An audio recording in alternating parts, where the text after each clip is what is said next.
We'll show the video at some other point. Do you have my PPT? PPT is on, ma'am. Okay. All right.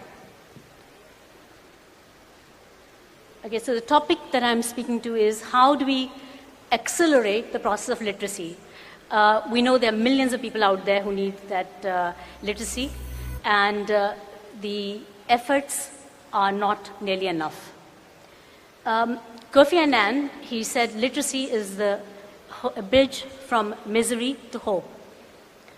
In a recent report, UNESCO Millennium Development Project report, it's mentioned that 37% of the world's adult illiterates are Indians. That's over 4 times the population of France.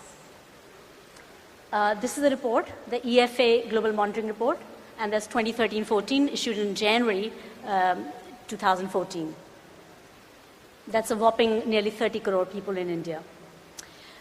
What's really disturbing is the fact that the rise in literacy over the decadal period 2001 to 2011 was 11.4% by government statistics, while the rise in population by the same statistics was 17.6%. So maybe we're in a lost battle if we don't do something dramatically different. So if we calculate 11% per decadal period, it'll take us nearly 40 years, and taking into account the population growth rate, at the current rates, it'll take 40 years for India to become literate. Can we wait that long? What's also interesting is that the data that we collected in Lucknow district shows that while the government statistics say 22.7% people in Lucknow are illiterate, our data of 4 lakh people, 4 lakh households, 16 lakh people, shows 31.1% are illiterate. And this is including urban areas. So the rural areas even worse. And when the NSSO did an independent evaluation of the government data, it found that 34% of those who claimed literate status had failed to qualify the test. So the statistics are definitely exaggerated.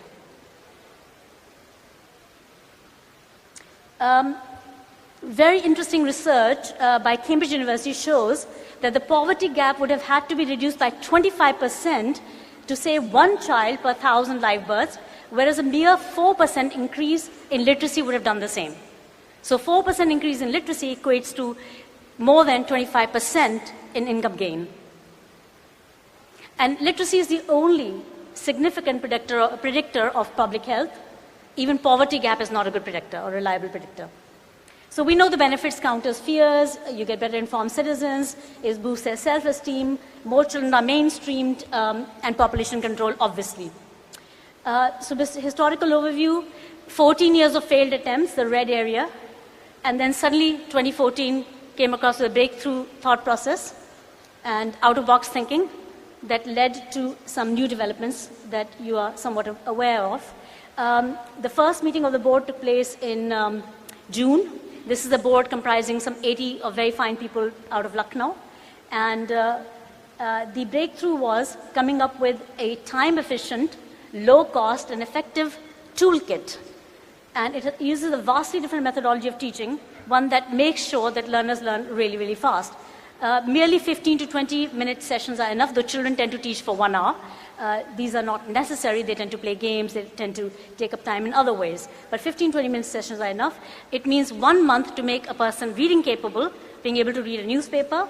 1 month writing capable.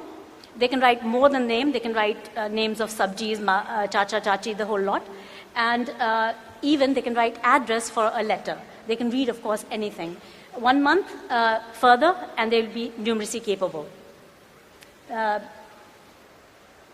And the costs are very low. It's freely downloadable from our website, so cost is 0, perhaps the cost of printing that toolkit. And if you take a toolkit which has a number of aspects in it, then it is up to 50 rupees, so very, very cheap. The methodology is that we go from the known to the unknown. The learner already knows patang and the sound pa, patang pa, and then the new thing is the symbol pa and ra, rasira, pa ra. And this is gha, ghadi gha, and Rasi Ra. So Gha and Ra together is Ghar. So immediately, instead of saying I, U, they tend to make real words and complete sentences in the very first 15-minute session. And the first sentence they make is Ab bas par ghar tak chal. We now have 13 different languages. The project has grown really fast in the mere 2-year span since the breakthrough thought came through in our minds. And these versions are now available across the country through Rotary, of course. So if we look at the differences between various other alternatives, it's anywhere you pass by a pan ki dukaan and you give it to the pan wala ki bhaiya padh lo, hum aayenge agli baar 10 minute khade ho ke wahan pe padha diya.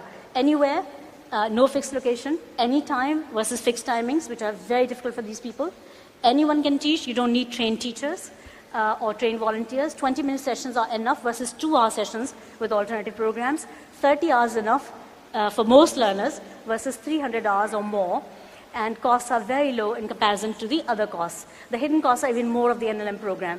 Learning to read from the first session itself versus later, and so it acts as a motivator when the learner can learn right away. And neoliterates know a lot more than other data would show from competing programs. I'm not going to go into the major benefits here, but interventions have been many, like summer assignment. Each one, reach and teach at least one. That's one of the summer assignments. Been very successful with children in Lucknow, and then beyond that with Shekhar Mehta ji's initiative and RILM initiative across the country. There are school-based labs, which have been somewhat ambiguous in terms of their impact, because teachers, if they don't take it seriously, but this can be an aspect that can really do wonders down the road. Skill development, combining it with literacy, community-based labs, and municipal schools working on quality improvement in literacy, reading skills, and numeracy. Fantastic results from schools. So one is empowering students at school. Student volunteers of classes 5 to 12 are very suited to take this up, as you've seen already in a video presented earlier. Parents largely pitch in when their children are involved, and domestic helpers are some of the prime beneficiaries when students are involved. Both learners and volunteers benefit in manifold ways. I mean, it's clear that the children who teach benefit so very much. Research is very conclusive that when children get involved in projects that have a service component and real life experiences, children learn a number of life skills and they become much more courageous. They learn to be proactive leaders of social change. Enormous number of changes come when children become involved in social service, and this kind of social service especially. Youth are a major untapped resource. We are now getting into universities and colleges and expect the same from our collaboration with Rotary, that we'll tap this untapped resource. Had some pilot testing of the thought process, and yes, it works beautifully.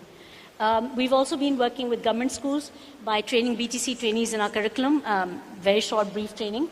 And they went to 81 government schools, and phenomenal. Data is absolutely conclusive. This has really improved in a very short span of time reading levels at the government schools. The retired pensioners and housewives, we involve them to some extent. Question is, how do we reach them? Involving corporate employees, many corporations have employee engagement programs for social service. So this could be an interesting take-up by them. Modalities are toolkits, school kits, mobile apps, and dream labs. So this is a picture of a dream lab. Toolkits include, as you probably, many of you know, 3 booklets, 2 on literacy, 1 on numeracy, then a number of cards, pre-tests and post-tests and such. Mobile app, it's nearly done. I keep wanting it more perfected, so it's not in the downloadable mode right now, but will be soon. Then the Dream Labs, they've proved to be not just a center for teaching literacy, they become a place where adult women in particular come to socialize, where children gear towards for their after-school studies. It's serving more like a community center. And I see a lot of benefit for continuing education after the literacy period.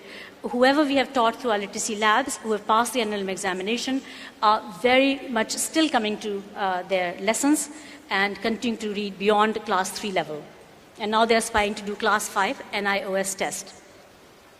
These are the certificates given by NIOS. And we also have been testing the idea of involving community-based volunteers. In this case, we have worked in a village called Karoni. It's a 5,000 population village. And what has been fascinating about this particular program in that village is the women there are the leaders. We have trained them. They've started centers in their own homes. They've been going, not non-stop. 180 ladies took the NIOS examination, the NLM examination by NIOS on August 15th. And 135 passed. The others took the test a month later and passed as well. So, and then they are continuing, and more new enrollees are also coming in. So these are some of the community-based volunteers. They're doing selfless, devoted service, and they're enjoying it thoroughly. So I think this is a model that's really replicable. It works beautifully because everybody feels a part of the story in their own village, and they feel like they're making a valuable contribution. And I think this has had magical response. Here are the ladies, some of the 180, taking the examination. The video would have shown you a lot more. And some of them holding an alternative certificate. We gave that out because we were anxious to get their certificate till the NIOS certificate came. And what we feel is now, having done all these various other things and tried and dabbled with a lot of pilots of different sorts and seeing what works, what doesn't work, what kinds of things we need to improve. For example, we have to improve on the participation of male volunteers. We don't have male volunteers. And then,